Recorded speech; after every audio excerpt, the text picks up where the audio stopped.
आज आप लोगों का फाइनल एग्जाम समाप्त हो गया। आपके दिमाग से ना बहुत बार का बोझ हट गया होगा, नहीं? एक बोझ हटता है ना तो दूसरा सामने खड़ा हो जाता है। अब बात यह है कि जो पिछले साल का पेपर था उसमें बच्चों ने भर भर के स्कोर किया था।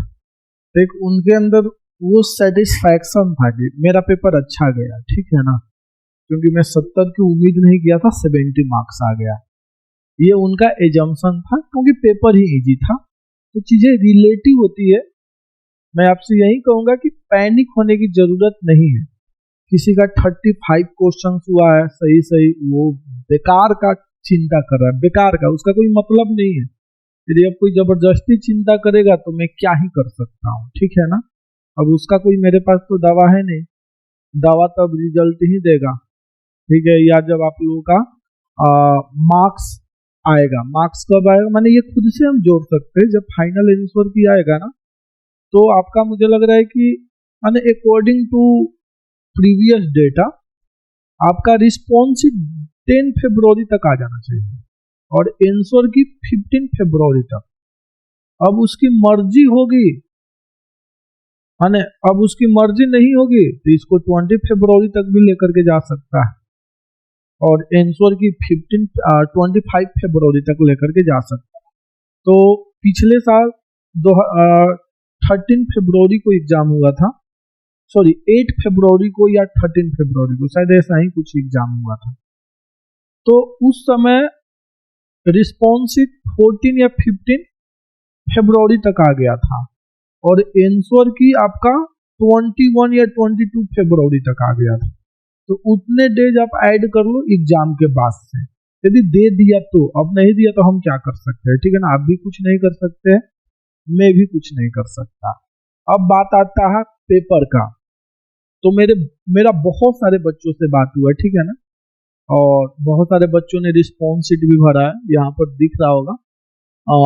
90 बच्चों ने अपना रिस्पॉन्स शीट माने भरा है और भी बहुत सारे बच्चे जो अभी नहीं फिल किए हैं और पता नहीं वो क्या सोच रहे हैं, ठीक है ना। तो खैर जो भी हो, 90 का डेटा अच्छा खासा होता है और यहाँ से हम एक अच्छा गेस कर सकते हैं कि कट ऑफ क्या रह सकता है, कितने पर कॉलेज मिल सकता है, कितने मार्क्स पर, और पेपर का लेवल कैसा था। यदि मैं प्रीवियस डेटा की बात करूं तो अभी तक मेरा गेस ऑलमोस्ट सही हुआ है, ठीक है। मैं ये दावा नहीं करता हूं कि इस बार भी मेरा सही होगा, मैं ये दावा नहीं कर रहा, ठीक है। मैं पहले क्लियर कर दूं, आप इसको ये नहीं कि एकदम मान ही लेना कि नहीं वो बोले तो हो ही जाएगा या वो ऐसे कैसे बोल सकते हैं। तो मैं क्लियर कट बोल दे रहा हूं कि ऐसा कुछ नहीं है, ठीक है। बस मेरा एक जस्ट गेस होगा जो सही भी हो सकता है और गलत भी हो सकता है। ऐसा नहीं कि मैं जो बोल दिया वो लक्ष्मण की लकीर है, वो बदल नहीं सकती। तो ऐसा कुछ नहीं। किस्मत माने उसको किस्मत ही कहेंगे ना, कि जो मैं बोला वो हो गया, तो लक कहेंगे। तो पिछले 2-3 साल से लक मेरा काम कर रहा है, ठीक है। 2021 में गेस किया था सही हो गया था, 2022 में गेस किया था सही हो गया था, माने एग्जैक्ट नहीं। तो आपको भी पता है कि एरर चलता है, ठीक है ना, 5-6 मार्क्स का मीन्स ऊपर नीचे होता है। और इसके बाद 2023 में गेस किया था, वो भी अप्रोक्स सही हो गया था, ठीक है ना। मीन्स काफी हद तक सही हुआ था 2022 और 23 का। 24 में भी मैंने गेस किया था कि हाँ 70 माने 80, खैर वो तो मार्क्स ही आ गया था, ठीक है ना। तो पिछले बार सुप्रीमम क्लासेस से 80 से ज्यादा मार्क्स 10 स्टूडेंट्स का था, सुप्रीमम क्लासेस से केवल, माने एक 79.67 मार्क था, उसको मैंने कंसीडर कर लिया, ठीक है ना। तो 80 या 80 प्लस से ज्यादा मार्क्स हमारे यहाँ से 10 बच्चों का था।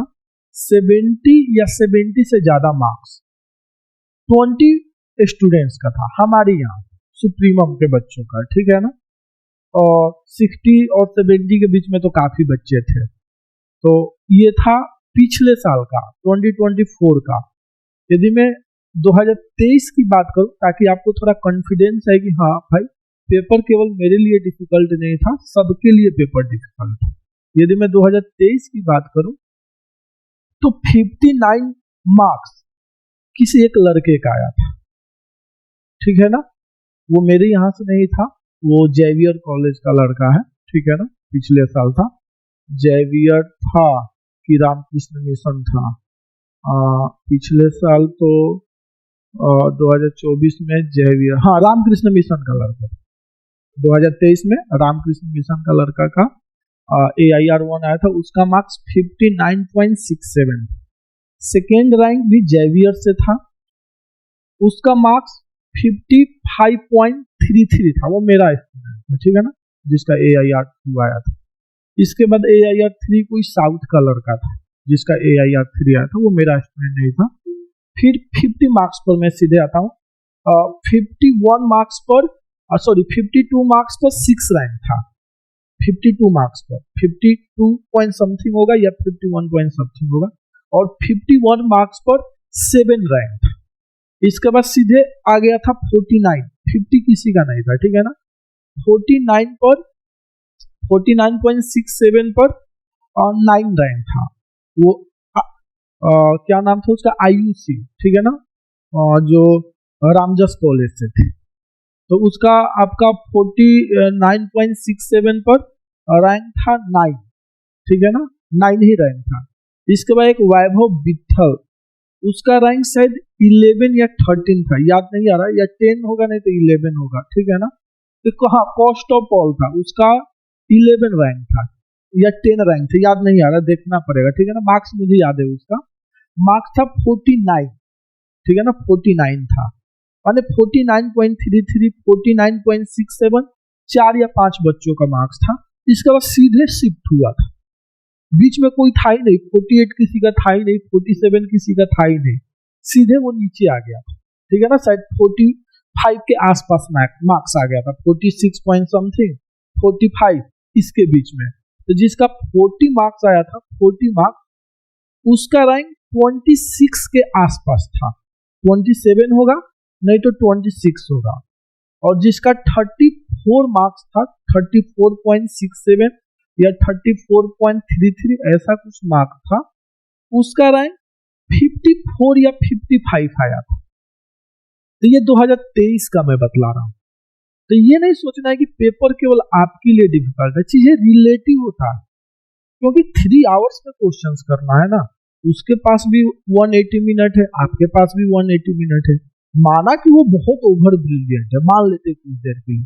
अब ओवर ब्रिलियंट का मतलब ये नहीं है ना कि क्वेश्चन को देखते ही टिक कर देगा। अरे भाई वो चलो ओवर ब्रिलियंट है तो वो क्वेश्चन को सॉल्व करके आंसर तक पहुंच जा रहा होगा, भले 2 मिनट के बदले 4 मिनट लग रहा होगा उसका, लेकिन आंसर तक वो पहुंच जा रहा होगा, क्योंकि वो बहुत जीनियस है या बहुत हार्डवर्क किया है या गॉड गिफ्टेड है, जो आपको मानना है आप मान सकते हैं।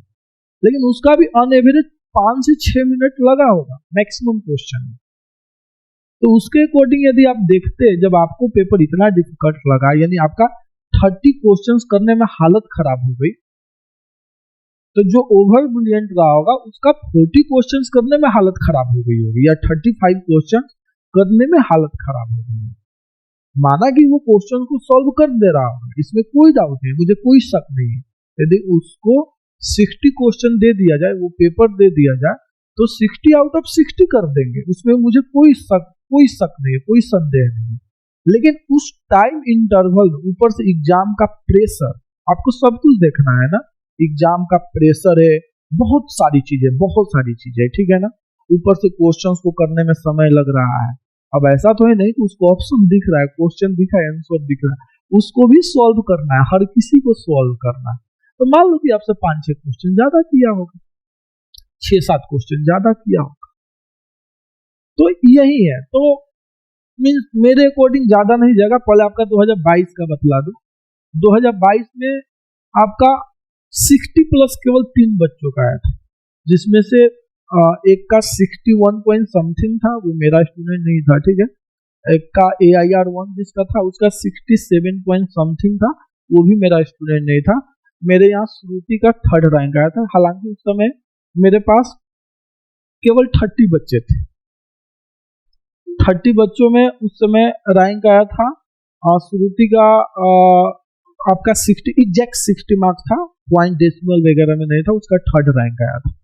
इसके बाद मयूरी का 55 मार्क्स था, इस पे इसका रैंक 7 आया था। कंपेयर करते रहना, ठीक है ना, कि क्या है, आपको एक डेटा पता चलेगा ना रफली, क्योंकि मेरे पास क्राउड है ना रिजल्ट का, मेरे पास क्राउड है, खास करके 2023 में मेरे पास बच्चे अच्छे खासे थे, 300 प्लस बच्चे थे, जिसमें से करीब मुझे लग रहा है कि 60 प्लस बच्चों को आईआईटी मिला था, माने 2023 में। तो मेरे पास एक क्राउड है, तो उस क्राउड से आपको पता चल जाएगा कि हाँ डेटा जो है एक्यूरेट है, ठीक है, ऐसा नहीं कि मैं हवा में तुक्का मार रहा हूँ।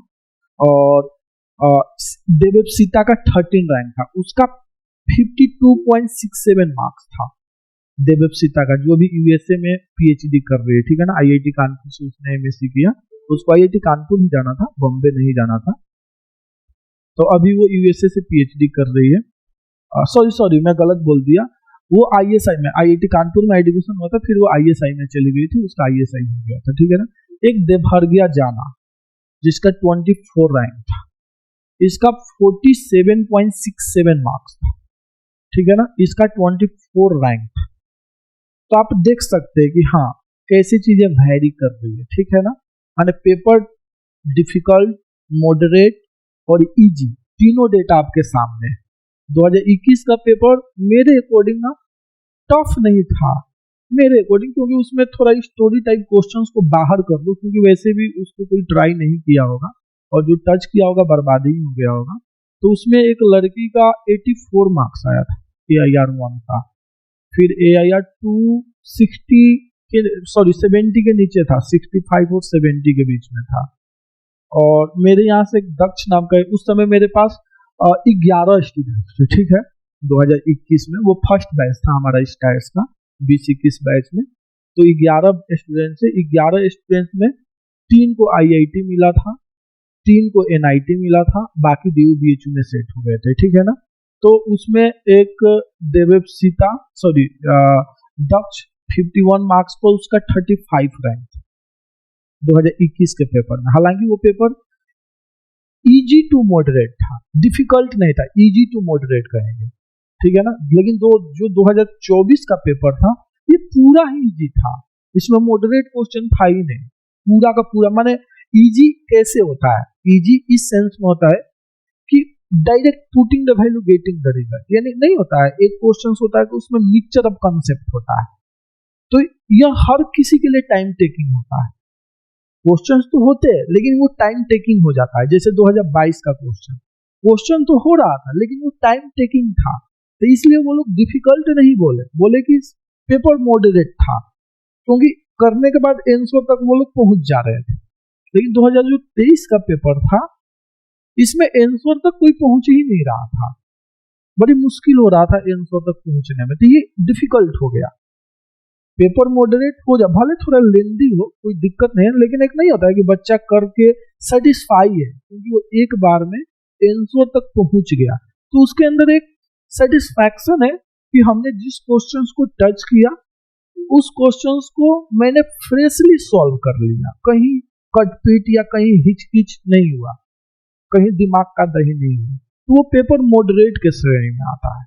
लेकिन जब क्वेश्चंस को हम करते हैं वो आंसर तक नहीं पहुंचता है इजीली, हमने 5 क्वेश्चन ट्राई किया, 5 में से 3 ही आंसर तक पहुंचा, 2 आंसर तक नहीं पहुंचा, तो 2 क्वेश्चंस को करने में आपका टाइम भी गया, दिमाग का जो दही हुआ वो अलग ही हुआ, इरिटेशन भी हुआ, वहां पर नर्वसनेस भी हुआ, तो ये सारा फैक्टर्स इफेक्ट करता है स्कोर करने में, ठीक है ना। तो वो पेपर डिफिकल्ट के श्रेणी में चला जाता है, जो कि 2023 का था। 2022 में आंसर आ रहा था, ठीक है ना, 2021 का भी सेम चीज था, आंसर आ रहा था, जो डिफिकल्ट था क्लियर कर दिख रहा था कि इस क्वेश्चन को टच नहीं करना। 2021 के पेपर में एकदम मुद्दा क्लियर था कि इस क्वेश्चन को टच नहीं करना। तो 2021 में एक का मार्क्स 39.67 था, उसका 116 रैंक था, विशाखा वर्मा। ये मेरे फर्स्ट स्टूडेंट थे जो आईआईटी में गए थे, और ये पटना साइंस कॉलेज थे, क्योंकि उस समय ऑफलाइन था ना, कोविड के चलते चीजें ऑनलाइन हुई, तो बच्चे मुझे नहीं जानते थे ऑफलाइन के चलते, ऑनलाइन में बच्चे मुझे जानने लगे ना कि हाँ सर हमारे लिए बहुत मेहनत कर रहे हैं, यही लोग मैसेज सर्कुलेट किए, दक्ष किया, विशाखा किया, फिर वहां से और भी बच्चों को पता चला कि हाँ भाई यहाँ पर अच्छा खासा मेहनत किया जा रहा है। तो फिर अगले टर्म में 21-22 वाले बैच में मेरे पास 30-35 बच्चे, मैक्सिमम 35 थे, ठीक है ना, 35 से ज्यादा नहीं थे, मैं ज्यादा ही बोला, इससे कम थे, एग्जैक्ट डेटा याद नहीं आ रहा। तो जिसमें से 11 बच्चों को IIT मिला था और 5 बच्चों को NIT मिला था। तो रेशियो देखोगे तो बहुत अच्छा ही रेशियो कहलाएगा, इतने कम में इतना बेहतर रिजल्ट, ठीक है ना। फिर 2022-23 में बच्चे और ज्यादा आए, क्योंकि ये लोग और ज्यादा अच्छे से मैसेज को सर्कुलेट किए कि हाँ भाई यहाँ पर चीजें जेन्युइन चीजें चल रही है, जो भी है अपना 100% दे रहे हैं, ठीक है ना। माने आप यहाँ आकर के धोखा नहीं खाओगे। एक नहीं होता है कि हम कहीं पर गए और लेकिन रह गया, काश ये होता तो मैं बेहतर कर जाता, तो यहाँ पे वो काश वर्ड नहीं होता है, जो होता है परफेक्ट होता है, ठीक है ना। बाकी तो बच्चे रिव्यू देंगे, ठीक है ना, यदि वही खुद बतलाएंगे कि कैसा क्या रहा हमारा प्रिपरेशन देने, आप ही लोग रिव्यू देते हो और क्या। तो अगले बार बच्चे ज्यादा आए, तो 22-23 में मेरे यहाँ से 60+ बच्चों को IIT मिला। NIT का मैंने काउंट नहीं किया था, लेकिन फिर भी मुझे लग रहा है कि 13 से ज्यादा ही NIT में गए थे, इससे कम नहीं गए थे। फिर 2024 में पेपर इजी था, माने one liner, putting the value getting the result, नहीं होता है गोल गोल जलेबी की तरह नहीं घुमा रहा था, एक फार्मूला अप्लाई करो सीधे आंसर तक पहुंचो, ना कैलकुलेशन का झंझट ना कुछ का झंझट, एकदम क्लियर कट क्वेश्चन, ना ऑप्शन में उलझाया था ना क्वेश्चंस के स्टेटमेंट में उलझाया था, एकदम क्लियर कट था। बेसिक प्रोबेबिलिटी के जो क्वेश्चन थे ना, वो भी एकदम हलवा दिया था, लॉलीपॉप दिया था, तो उसमें स्कोर ज्यादा चला जाएगा, ऑब्वियस बात है, क्योंकि आप मैं इतना लेवल का पेपर लेता हूँ ना डिफिकल्ट, इतना मिक्सचर ऑफ कॉन्सेप्ट्स में उलझा करके पूछता हूँ, तो थोड़ा भी पेपर इजी होता है तो मेरे बच्चे बूम कर गए, माने बूम कर जाते हैं। जिसका एग्जाम्पल 2024 है, 70+ आज तक कभी नहीं हुआ है जैम के इतिहास में इतने बच्चों का। इसके पहले भी पेपर इजी था, 2021 का पेपर इजी था, 2020 का पेपर इजी था, 2018 का पेपर इजी था, 2016 का पेपर इजी था, 2015 का पेपर इजी था, फिर भी कभी इतने बल्क में बच्चे 70+ नहीं थे, लेकिन किए पिछले बार 2024 में। लेकिन इस बार ऐसा नहीं होगा, मैं आपको पहले श्योर कर दूं, इस बार ऐसा नहीं होगा। 20 मार्क्स माइनस कर दो, 20 मार्क्स आप माइनस कर दो, ठीक है ना, यानी जो पिछले बार का 90+ 2 बच्चे किए थे ना, 2 बच्चे किए थे, एक का 80, जो मेरे यहाँ से 4th रैंक था, मेरे यहाँ से 4th से चालू हुआ, तो मार्क्स में फर्क नहीं था, 0.33 का डिफरेंस था। फर्स्ट रैंक का 93 था, सेकेंड रैंक का 90 पॉइंट समथिंग, थर्ड रैंक का 89.67, फोर्थ रैंक का 89.33, ऐसे मार्क्स था, ठीक है ना। तो मार्क्स में कोई खास फर्क नहीं था। तो पिछले बार का 90+ में 3 बच्चे थे ना, वो राउंड अप कर लो थोड़ा सा, ठीक है ना, एक मार्क्स को आप राउंड अप कर लो, तो मेरे अकॉर्डिंग 70+ मुश्किल से मुश्किल 1 या 2 बच्चा प्लस करेगा, मुश्किल से, ठीक है ना। और कुछ हो गया तो मैं नहीं गारंटी दे रहा, हो सकता है, जो मेरा डेटा, मेरा जो गेस कर रहा है अकॉर्डिंग टू पेपर, जो आपने रिव्यू दिया है, मैं उसके अकॉर्डिंग बतला रहा हूँ, ठीक है ना। और 60+ मेरे गेस के अकॉर्डिंग, मेरे अकॉर्डिंग कम से कम 10 बच्चा कर जाएगा, ठीक है ना। 60 कम से कम, इससे ज्यादा कर जाएगा, कम का तो सवाल ही नहीं है, ठीक है ना। अब गलत हो गया तो बात अलग है, ठीक है ना। बस ये मेरा जस्ट गेस है, मैं बार बार बोल रहा हूं, ये मेरा जस्ट गेस है। लेकिन अब इसके बाद आएगा गैप, ठीक है ना। जो क्राउड बनेगा ना, जो क्राउड बनेगा, जो मैं देखा बच्चों का रिस्पॉन्स, जो क्राउड बनेगा वो 40 से 55 के बीच में एक क्राउड बनेगा, जहां पर ज्यादा भीड़ होगा 45 से 50 मार्क्स के बीच में, यहाँ बच्चे ज्यादा होंगे। 50 से 60 के बीच में बच्चे उतने नहीं होंगे, माने वही जितना आप 70+ था ना, तो 20 माइनस करने के लिए बोला हो ना, तो मान लो कि 50+ टोटल 26 बच्चे, इसी बार के डेटा के अकॉर्डिंग मान लो 26 में ज्यादा ही बोल दिया, ठीक है। फिर भी मान लो 25 बच्चे, मान लो थोड़ा ज्यादा लेकर के चलोगे ना, तो बाद में तकलीफ कम होगी, ठीक है ना। ज्यादा कम कर दोगे और आपका रैंक 40-50 आ जाएगा, तो तकलीफ ज्यादा होगी, ठीक है ना। तो हम कम ही डेटा लेकर के चलते कि 50+ यानी 50 से ज्यादा मार्क्स 20 से 25 बच्चों का रहेगा, ठीक है ना। और इसके बाद 45 से 50 के बीच में भीड़ होगी, जैसे कि इसमें जो था ना 2024 के पेपर में 65 से लेकर के 70 के बीच में बड़ी भीड़ था, बहुत ज्यादा यहाँ पर गैदर था, बहुत बच्चों का मार्क्स आया था। इसके बीच में, और सबसे ज्यादा क्राउड था 55 से 60 के बीच में। यहाँ मुझे लग रहा है ना कि 50 से ज्यादा बच्चे थे, केवल 50 से 56 के बीच में, इतने ही गैप में, 5 मार्क्स के गैप में ना अप्रोक्स 50 स्टूडेंट्स थे। तो यहाँ पर जो भीड़ बनेगा ना 40 के नीचे बनेगा, 40 के ऊपर भीड़ नहीं बनेगा। जो भी भीड़ होगा इतना जो ये मैं डेटा बोला ना, तो 40 के आसपास बनेगा। तो मेरे अकॉर्डिंग आपका 40 प्लस जिनका रहेगा ना, माने 40 प्लस को थोड़ा और 2 मार्क्स प्लस माइनस कर लेना खुद से, तो 40 प्लस में मेरे अकॉर्डिंग सेफ रहेगा, ठीक है ना। आपकी रैंक 40 प्लस पर मीन्स वही है कि 60 के नेबरहुड में रह सकता है, 60 और 70 के आसपास रह सकता है, यदि जैसा बच्चे भरे मैं अभी उसके अकॉर्डिंग बोल रहा हूँ, ठीक है ना। यदि गलत होगा तो सबका गलत होगा ना उसमें, क्योंकि काफी बच्चों ने तुक्का भी मारा होगा, एग्जैक्ट अभी उसमें कुछ गलती भी हुआ होगा। ऐसा नहीं कि उसने 40 क्वेश्चन किया है और 40 यहाँ लिख दिया है तो 40 का 40 सही है। मैं सबका 10 क्वेश्चन कम कर दिया हूँ कि हाँ उसने 10 गलती किया होगा, सब मिला जुला करके मैं उसके अकॉर्डिंग। लेकिन जो 30 से 35 के बीच में लड़का अटेम्प्ट किया होगा ना, उसका गलती कम होगा। जो 40 के ऊपर गया होगा, जैसा आप पेपर बतला रहे हैं कि डिफिकल्ट है, उसके अकॉर्डिंग वो गलती ज्यादा किया होगा। भले वो 40 प्लस कर लिया लेकिन उसमें गलतियां ज्यादा दिखेगी, क्योंकि पेपर डिफिकल्ट था तो वो बहुत सारी चीजों को गेस करके मार दिया होगा, ठीक है ना। एग्जैक्ट आंसर तक वो नहीं पहुंचा होगा या कहीं ना कहीं कुछ मिस्टेक्स वगैरह किया होगा। तो यही है मिला जुला करके आपका 45 पर मान लो कि आपकी रैंक वही 40 के आसपास, ठीक है ना।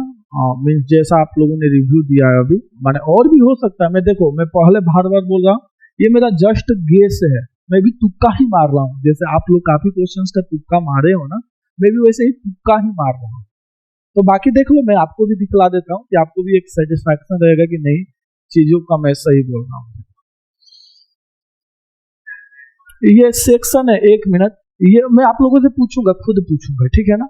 जो मेरे पास डेटा है पहले उसका बतला दो। देखो ये सेक्शन ए है, देख लो कितने बच्चे, 71 बच्चों को हार्ड लगा है, दिख रहा होगा ना अच्छे से, ये जूम नहीं होगा, ये आप देख रहे हो कितना है, 71 बच्चों को हार्ड लगा है, ठीक है ना। और तो 18 बच्चों को मॉडरेट लगा है। सेक्शन ए में 71 बच्चों को हार्ड लगा, तो ये बहुत बड़ा नंबर है हार्ड वाला, ठीक है ना, बहुत बड़ा नंबर है, ठीक है ना।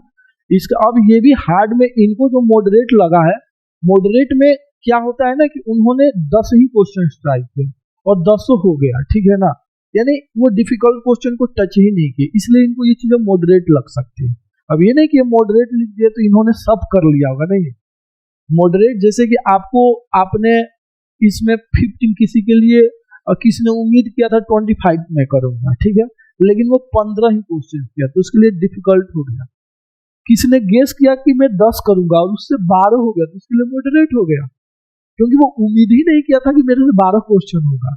उसने 10 उम्मीद किया था, 10 में 12 हो गया तो उसके लिए पेपर मॉडरेट हो गया। लेकिन जिसने 25 सोचा था और वो 15 क्वेश्चन किया या 20 ही क्वेश्चन किया, उसके लिए पेपर डिफिकल्ट हो गया। ये मैं इसलिए बोल रहा हूँ ना कि आईआईटी में क्या होता था ना, जब सेमेस्टर का एग्जाम होता था तो मैं सोचता था ना कि 25 में मेरा ना कैसे भी 10 आ जाए तो मैं खुश हो जाऊंगा। तो मेरा 12-13 आ जाता था तो मैं नाचता था, हम लोग नाचते थे, ठीक है, आकर के रूम पर गाना बजा करके, लॉलीपॉप वाला जो भी था अपना गाना, छमक छोलो वाला, बहुत सारे गाने होते थे, ठीक है, उसको बजा करके हम लोग डांस करते थे।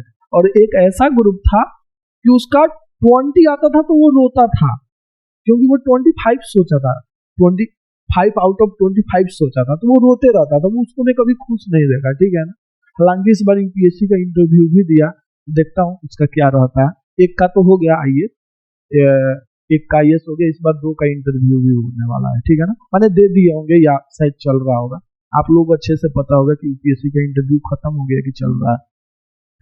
तो मैं ये रिलेट करके बतला दिया, नहीं कि ये 18 मॉडरेट कर दिया है ना, ये 30 ट्राई कर लिया, नहीं, आप चीजों को रिलेट करना कि हाँ भाई 15 में सोचा था और मैं 15 कर लिया तो मेरे लिए इजी हो गया, मॉडरेट हो गया, ठीक है ना। लेकिन आपने 20-15 सोचा मान लो और आप 10 ही किए, आपके लिए डिफिकल्ट हो गया, ठीक है, तो ये मॉडरेट है। मीन्स डिफिकल्ट है, डिफिकल्टी मानो। सेक्शन है, सेक्शन बी में 48 लोगों को मॉडरेट लगा है, ठीक है, 35 को इजी भी लगा है, ठीक है ना, 35 को इजी लगा है और हार्ड केवल 6 को लगा है, तो 6 वाले को माइनस कर दो, ठीक है ना, 6 को हटा दो। तो एक इसका मॉडरेट है और दूसरा इजी है और दोनों का रेशियो में कुछ खास फर्क नहीं है, नहीं, दोनों के रेशियो में खास फर्क नहीं है। तो मेरे अकॉर्डिंग सेक्शन भी इजी था, ठीक है ना, उतना डिफिकल्ट नहीं था, माने डिफिकल्ट तो था ही नहीं, इजी टू मॉडरेट को, मॉडरेट टू डिफिकल्ट नहीं, इसको इजी टू मॉडरेट को। तो इजी टू मॉडरेट में ना थोड़ा एमएसक्यू है, ये भी ध्यान देना। एक भी ऑप्शन गया तो आपका गया ना, एक भी ऑप्शन गया तो आपका गया। इसमें यदि इजी कोई बोल रहा है ना, जैसे 2024 का जो था, 2024 में वन लाइनर था, माने दिख रहा था कि ये आंसर है, मैं श्योर हूं। अब ये क्वेश्चंस आएगा तो हम अच्छे से गेस कर पाएंगे, बाकी आपको इसका अनुभव अच्छा होगा, आप लोग बतलाना, मैं आप लोगों से पूछूंगा कि आप किस सेंस में इसको इजी मॉडरेट के श्रेणी में रख रहे हो, कैटेगरी में रख रहे हो, तब पिक्चर और अच्छे से क्लियर होगा, मैं आपसे पूछूंगा। तो मेरे अकॉर्डिंग किसी का ना इसमें यदि moderate to easy to moderate है ना, उसमें इजी टू इजी ही था, इसमें इजी टू मॉडरेट है ना, तो ऑन एवरेज लड़का 5 क्वेश्चन सही किया, इससे ज्यादा नहीं, एवरेज की मैं बात कर रहा हूँ, एवरेज की बात कर रहा हूँ, ऑन एवरेज 5 क्वेश्चन ही लड़का सही किया होगा, क्योंकि एमएसक्यू में हमारी उम्मीद 2-3 क्वेश्चन की होती है, ज्यादा 4 क्वेश्चन की होती है, तो जहां 5 हो जाता है ना, हम खुश हो जाते हैं, ये पेपर बड़ी इजी था, एमएसक्यू बड़ी इजी था, क्योंकि कोई भी ऐसा लड़का नहीं होगा जो 10 में 10 उम्मीद करके गया होगा, या 10 में 8 रेयरली लड़का होगा, ठीक है ना, या स्टूडेंट लड़की भी हो सकती है, रेयरली स्टूडेंट होंगे, ठीक है ना, तो वो 5 भी कर लेते हैं तो वो खुश हो जाते हैं, क्योंकि पेपर ओवरऑल डिफिकल्ट था, मैं बार बार कर रहा हूँ, पेपर ओवरऑल डिफिकल्ट था, इजी नहीं था, क्योंकि आपका रिव्यू है, मेरा रिव्यू नहीं है। सेक्शन सी में मॉडरेट 60 लोगों का है, 60 लोगों के लिए मॉडरेट था, 22 लोगों के लिए हार्ड था, ठीक है ना, और 7 लोगों के लिए इजी था। तो कोई डायरेक्ट सेक्शन सी में गया होगा, ठीक है, उनके लिए इजी भी हो सकता है। तो आपका ये मॉडरेट है, ये है, तो मिला जुला करके यदि देखा जाए तो paper moderate to difficult, easy to एक मॉडरेट पेपर होता है, एक इजी टू डिफिकल्ट होता है, और एक इजी टू क्या क्या बोला, एक इजी टू मॉडरेट होता है पहला पेपर, एक पेपर मॉडरेट टू डिफिकल्ट होता है, और एक पेपर इजी टू डिफिकल्ट होता है। इसका क्या सेंस है, इजी टू डिफिकल्ट का क्या सेंस है? इजी टू डिफिकल्ट का सेंस ये है कि जो क्वेश्चन है वो डायरेक्ट होगा, और जो नहीं होने वाला है वो बिल्कुल नहीं होगा। आप माथा पटक दो एग्जामिनेशन हॉल में फिर भी नहीं होगा, यानी डायरेक्ट ही जंप करो, जिस चीज को टच करो वो हो ही जाए, और जिसको मीन्स आप माथा भी पटक दो फिर भी नहीं होने वाला है, 300 तक तो दूर की बात है, वो आपसे हिल ही नहीं रहा, आप कर ही नहीं पा रहे हो, समझ में नहीं आ रहा कि अप्रोच कैसे करें, समझ में नहीं आ रहा कि कॉन्सेप्ट्स कैसे अप्लाई करें। अब ऐसा पेपर कौन सा था सर? तो एमए 2024 का पेपर था, ये easy to moderate to difficult नहीं था, सीधे इजी टू डिफिकल्ट था, माने कोई छुआछूत ही नहीं था, जो क्वेश्चन होने वाला है वो डायरेक्ट पता चल रहा है कि इसमें ये कॉन्सेप्ट लगेगा, और जो क्वेश्चन नहीं होने वाला था उसमें पता ही नहीं चल रहा था कि कॉन्सेप्ट कौन सा लगेगा, या कैसे मैं अप्रोच लूं, कौन सा डिफिनेशन अप्लाई करूं, कौन सा कॉन्सेप्ट अप्लाई करूं, कौन सा फॉर्मूला अप्लाई करूं, माने कोई कनेक्शन ही नहीं था। तो जब कनेक्शन ही नहीं था तो बच्चा उसको टच ही नहीं करेगा, तो उस समय आपको उसका भी डेटा बतला दो, ठीक है ना। तो 2024 का क्या सीन था कि एमएस का पेपर इजी था और एमए का पेपर एक्सट्रीमली डिफिकल्ट था, तो उसमें 31 मार्क्स पर ना शायद 37 रैंक आया था, सोचो 31 मार्क्स पर 37 के आसपास रैंक आया था, जबकि एमए के इतिहास में आज तक कभी नहीं हुआ था। 2021 का पेपर डिफिकल्ट था, मॉडरेट टू डिफिकल्ट के श्रेणी में था, तो उसमें भी 60 से ज्यादा मार्क्स 40 बच्चों का आया था, 40 से ज्यादा बच्चों का आया, मॉडरेट टू डिफिकल्ट था तब। अब सोचो ये पेपर 2024 का कितना डिफिकल्ट रहा होगा कि 31 मार्क्स पर 37 के आसपास रैंक आया। थोड़ा बहुत इधर उधर डेटा हो सकता है, मैं मना नहीं कर रहा, लेकिन ज्यादा का फर्क नहीं है। तो आपको पैनिक होने की जरूरत नहीं है, पेपर सबके लिए डिफिकल्ट था और केवल आपके लिए डिफिकल्ट नहीं था, ठीक है ना। तो कट ऑफ की बात करने से कोई फायदा है नहीं, ठीक है ना, क्योंकि कट ऑफ में एक क्वालिफाइंग मार्क्स होता है ना। तो मेरे अकॉर्डिंग फिर भी सुन लो, कट ऑफ 14 से 15 के बीच में रहेगा, इससे आगे नहीं है, माने क्वालिफाइंग, जो क्वालिफाइंग होता है 14 से 15 या हार्डली सारी 18 जाएगा, ठीक है ना, 18 के आसपास रहेगा। और इसके बाद आपका ये जनरल का ना, ये मीन जनरल का ले लो 20 ले लो और ओबीसी का 18 ले लो, जनरल ओबीसी में ज्यादा, ये क्वालिफाइंग है, मेन है कॉलेज, कॉलेज कितने मार्क्स पर मिलेगा। तो मैं जनरल के लिए बतला रहा हूँ, ओबीसी का कोई रिलेटिव चीज है ना, तो ओबीसी का मैं कुछ बतला नहीं सकता, क्योंकि कितने ओबीसी कैंडिडेट से कितने बेहतर किए, कितने जनरल में लाइक कर रहे हैं, ये कहना थोड़ा सा टफ होता है। ईडब्ल्यूएस का हम जनरली प्रीवियस डेटा के अकॉर्डिंग हम बतला सकते हैं कि हाँ भाई ईडब्ल्यूएस का ये सीन है, 40 के नीचे जिसका रहेगा रैंक उसको आईआईटी बॉम्बे ईडब्ल्यूएस से मिल जाएगा, और जिसका 50 के 60 के नीचे रैंक रहेगा, या 60 नहीं 70 पिछले बार फर्स्ट राउंड का गया, 70 से जिसका नीचे रैंक रहेगा उसको आईआईटी कानपुर मिल जाएगा, ठीक है ना। ये पिछले साल का सीन था, हालांकि बाद में वो आगे की तरफ शिफ्ट हुआ था, क्योंकि आईएसआई का एग्जाम पहले हो गया था, रिजल्ट भी आ गया था, एडमिशन भी हो गया था, तो इसलिए ये आंकड़ा 80 के आसपास चला गया था, और जनरल का 62-64 के आसपास चला गया था। जनरल का 64 में कर रहा हूँ, 65 रैंक तक जनरल का आईआईटी कानपुर में एडमिशन हुआ था पिछले साल, क्योंकि आईएसआई में एडमिशन पहले हो गया था। तो इस बार आपका यदि 40 प्लस मार्क्स आ रहा है ना, मेरे अकॉर्डिंग आप सेफ हो, माने सेफ हो, और जो 40 से 45 के बीच में है वो थोड़ा बाउंड्री पे है। मैं ये नहीं कहता कि मैं बोल दिया था, आप अंदर भी आ सकते हैं, ठीक है ना, माने आपको कॉलेज मिल भी सकता है, नहीं भी मिल सकता है, लेकिन 45 मार्क्स वाले मेरे अकॉर्डिंग सेफ है। अब बाकी आपकी किस्मत है। हाँ जी, अब आप थोड़ा बोलो, फिर मैं आपको दिखलाऊंगा कि किसने कितना क्वेश्चन अटेम्प्ट किया। हाँ, अब बतलाओ आपका क्या था। तो ये मैं बतलाया, कुछ बच्चों से बात किया था और रिस्पॉन्सिव फिलअप किया था उसके बेसिस पर। हाँ, कोई कुछ बोल रहा था, बोलिए जी।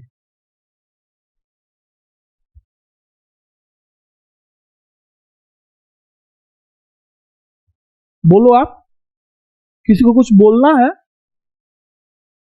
नहीं बोलना है तो मैं दिखलाता हूँ रिस्पॉन्सिव।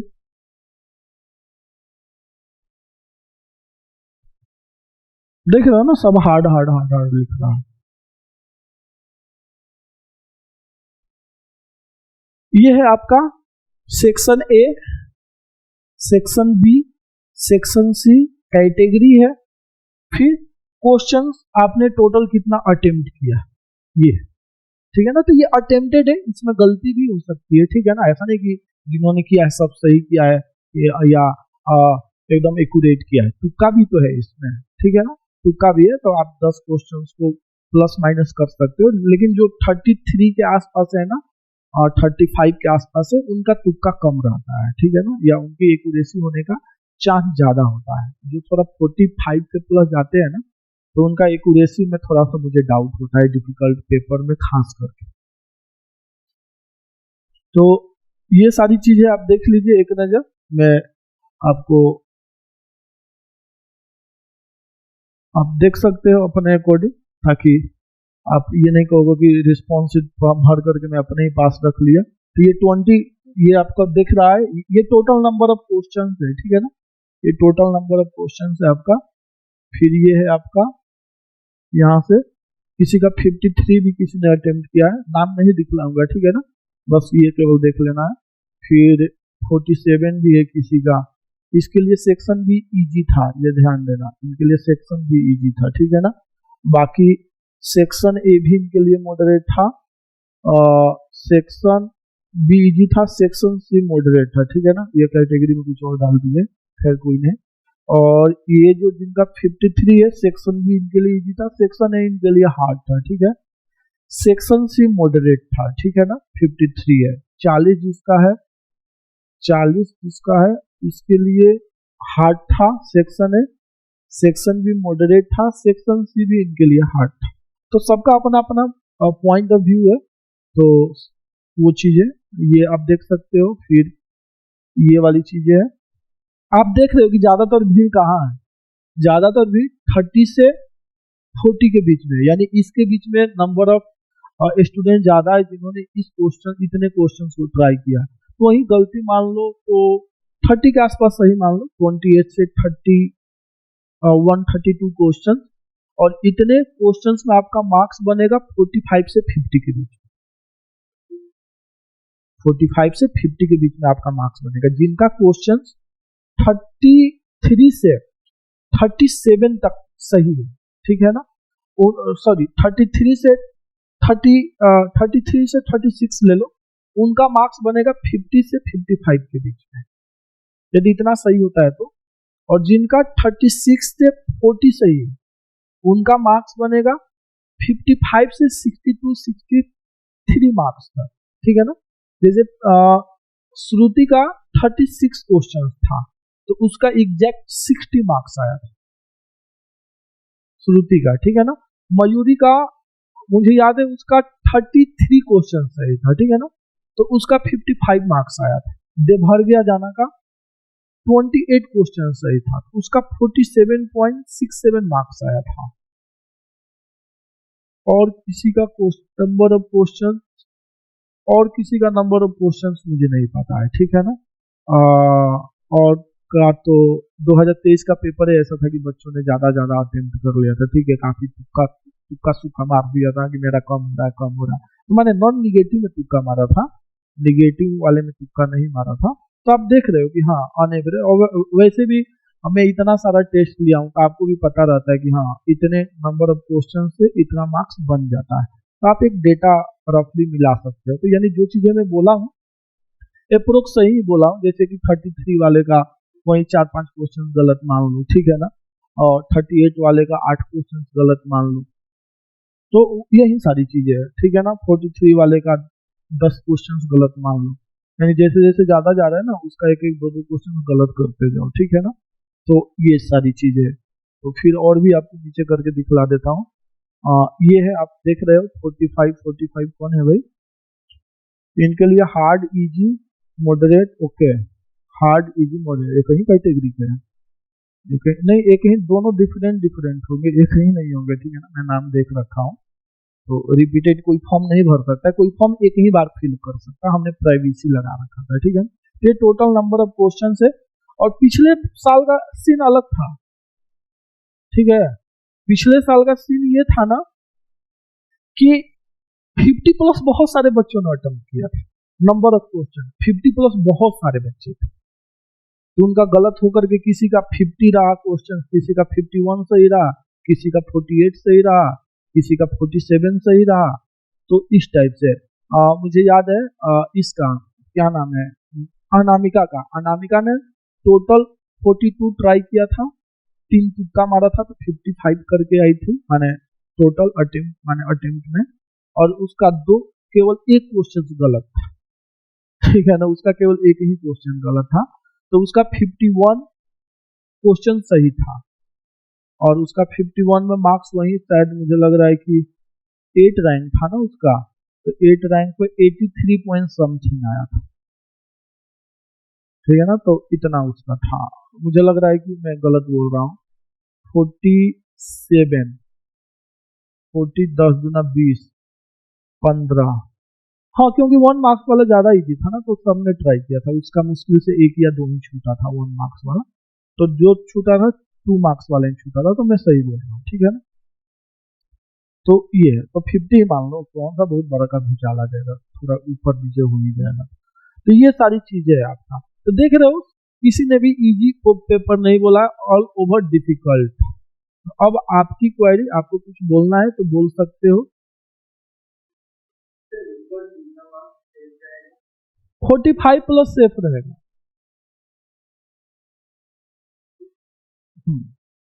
और किसी को कुछ पूछना है? अब देखो मेरा तो, देखो मैं जो मेहनत किया हूँ ना इस बार, ऑनेस्टी से बोलूं तो मेरा मेहनत था कि इस बार ना मेरे यहाँ से ना कम से कम 90 बच्चों को IIT मिले, ठीक है ना। कम से कम 90 बच्चे जाए। अब देखता हूँ इसमें मैं कितना सफल हो पाता हूँ। और दूसरी मेरी ये कोशिश थी कि 1 से लेकर के 30 तक लगातार मेरे ही बच्चे हो, ठीक है, ये भी मेरी कोशिश थी। अब पता नहीं इस बार ये सपना पूरा होगा कि नहीं होगा। पिछले बार तो टॉप 30 में मेरे यहाँ से 20 बच्चे थे यहाँ से। अब इस बार ये ड्रीम पूरा होता है कि नहीं होता है। नहीं होगा तो 2026 वालों के लिए मेहनत करूंगा। और मतलब मेरा एक सपना ही है कि 1 से लेकर के 30 तक लगातार यहीं के बच्चे हैं। तो अब पता नहीं वो ड्रीम पूरा हो भी पाएगा कि नहीं हो पाएगा, लेकिन हाँ इसके लिए मैं कोशिश कर रहा हूँ। और जब इतना बड़ा अचीवमेंट के लिए कोशिश कर रहा हूँ तो बाकी वाली चीज़ों के लिए चीज़ें और ज़्यादा आसान हो जाती हैं, ठीक है ना। तो अब देखता हूँ तो ये सपना पूरा, मैंने हमेशा तो इंक्रीज ही हुआ है 60 से, पिछले साल 73 हुआ। उम्मीद करता हूँ कि इस बार 73 से तो ज़्यादा ही होगा, कम होने का कोई चांस नहीं है। बाकी रिजल्ट आएगा तो पता चलेगा, ठीक है। तो आपको होपलेस होने की जरूरत नहीं है, जो होगा बेहतर होगा। आपने अच्छा मेहनत किया, आपने अच्छा कुछ, माने आपने बहुत कुछ सीखा, ये मैं कई बार बोला हूँ, फिर से बोल रहा हूँ, आपने बहुत कुछ सीखा है जो आपको आगे चल के बहुत हेल्प करेगा कहीं ना कहीं। जैसे आप लाइफ के दौर में आओगे ना, रेस में आओगे ना, ये चीजें आपको हेल्प करेगी, ये मेहनत आपका हेल्प करेगा। या आप यूपीएससी की तैयारी करने जाओगे, आईएएस की तैयारी करने के लिए जाओगे, आरबीआई की तैयारी करने के लिए जाओगे, इन सब में आपको ये चीजें सब कुछ हेल्प करेगा। आपको लगता है कि नहीं मेरा जैम एग्जाम नहीं हो तो मेहनत बेकार होगा, मेहनत कभी बेकार नहीं होगा। मेहनत करना भी एक कला ही है जो करने से आता है। आप बांसुरी ना बजाओ तो आपको कभी जिंदगी में बांसुरी बजाने आएगा? नहीं आएगा ना। वैसे ही जब तक आप मेहनत ना करो आपको आभास ही नहीं होगा कि आपके अंदर कितनी कैपेबिलिटी है लगातार मेहनत करने। जैसे कि मुझे पता है कि मैं लगातार 15 घंटा बैठ सकता हूँ, 1 सप्ताह, 2 सप्ताह, 1 महीना लगातार, मुझे पता है। तो ये ऐसी नहीं होता है किसी एग्जाम में 6 महीना ही बाकी है, ठीक है, मान लो, तो मैं कैसे कर लूंगा? तो मुझे विश्वास है कि मैं कर लूंगा। 15 से गुणा करूंगा और 180 से मैंने 15 में 180 से मल्टीप्लाई कर दूंगा, इतना आवर्स मेरे पास है। और टोटल जो एवरेज 8 घंटा पढ़ा है या 6 घंटा पढ़ा है उससे मैं कंपेयर करूंगा, भैया मेरे पास तो अच्छा खासा, यानी उसके लिए 1 साल, मेरे लिए 6 महीना एनफ है। तो मैं बैठना स्टार्ट कर दूंगा और मुझे पूरा विश्वास है कि मैं करूंगा। तो ये विश्वास कहाँ से आ रहा है? हमने कहीं पर इतना मेहनत किया तो ना ये विश्वास आ रहा है। ये विश्वास हर किसी को नहीं आएगा। जैसे आप लगातार 4 घंटा पढ़े, लगातार 2 सप्ताह, 3 सप्ताह, 1 महीना, 2 महीने, जितना भी है, यदि आप 4-4 घंटा लगातार पढ़े, एक एक दिन में आपने 4-4, 5-5 घंटा पढ़ा, तो आपको एटलीस्ट इतना तो विश्वास है ना, यदि कोई काम को मुझे 2 महीना में कंप्लीट करना है और उसमें ऑन एवरेज 4 से 5 घंटा लगने वाला है पर डे का मेहनत, तो मैं उसके लिए कैपेबल हूँ क्योंकि मैं किया हूँ। तो मुझे कोई डाउट ही नहीं है कि मेरे से नहीं होगा। डाउट उसको होगा जो कभी 2 घंटे का मेहनत नहीं किया है, क्योंकि उसको पता ही नहीं कि मैं लगातार 4 घंटा मेहनत कर सकूं, जबकि वो कर सकता है, लेकिन उसको पता नहीं है कि मैं कर सकता हूँ ना। पता उसी को होगा जो मेहनत करेगा। तो आपको यह एटलीस्ट पता चल गया है, यानी आपको अपनी कैपेबिलिटी इस जैम के प्रिपरेशन, यानी इस जैम एग्जाम के प्रिपरेशन करने से पता चल गया है। और आपको इतना पता चल गया, ये आपका बहुत बड़ा अचीवमेंट। आप किसी भी लक्ष्य को भेद सकते हो मेहनत के दम पर। और पेपर डिफिकल्ट आता है तो कैसा बिहेव करना है, डिफिकल्ट है तो सबके लिए डिफिकल्ट, इजी है तो सबके लिए इजी है। केवल पढ़ने से नहीं होता है एग्जाम क्लियर, बहुत कुछ स्ट्रैटेजी भी बनाना पड़ता है।